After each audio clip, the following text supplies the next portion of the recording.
Can you cook a turkey like one of these in an air fryer like one of these?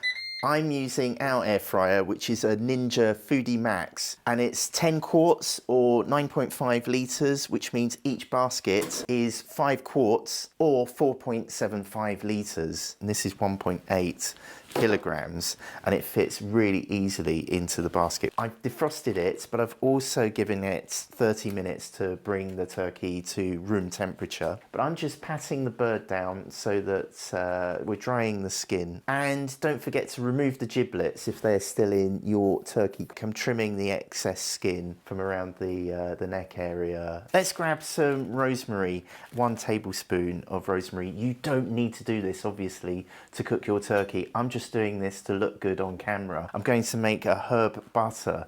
The next herb is thyme, and we're going to do exactly the same with this. In goes the thyme. We need 3/4 of a cup of softened butter, that's 100 grams. And for the turkey, I'm going to use about 6 or 7 cloves of garlic. So I'm going to cut and peel these cloves. It's a microplane, so it's a very fine grater. I'm mashing up the herb butter with a fork. Herb is a lot easier to say than herb, isn't it? I'll do it the British way. And now it's time to dress the turkey.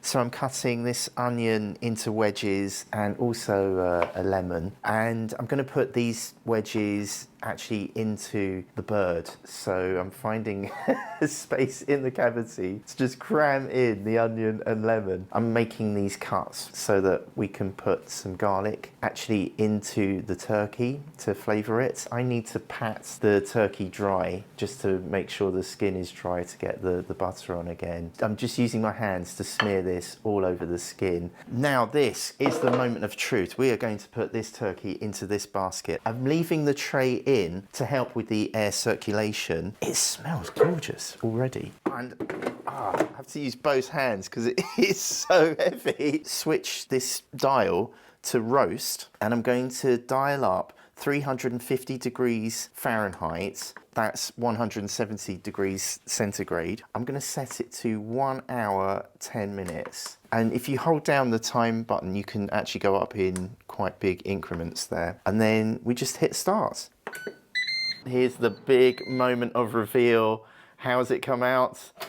Oh my goodness. We're going to check that the juices run clear. So I'm going to do this with a small skewer into the deepest part of the meat. So I'm just going to push that all the way in. I think that's really cooked. I am so pleased with how this has come out. But the proof is in the cutting, isn't it? Wow, the skin is so crispy. Let's cut into this bird, and oh my goodness, I cannot believe that this turkey has come out of the air fryer in just a little more than an hour. It's come out absolutely perfectly cooked through. There are no pink sections. It slices so easily. The smell is indescribable. It smells so gorgeous. I think because of the herbs that we added. The butter, I think, has also helped to seep through and make the meats more succulent. I hate making these shots, but I've got to show you that it does actually taste as good as it looks. Let's just give it a try. Oh. It is gorgeous. I'm calling this a Dad Delivers success. Can you please help my daddy get 10,000 subscribers? Just click on his face. Thanks, bye. Alright, this is going to be the proper one, right?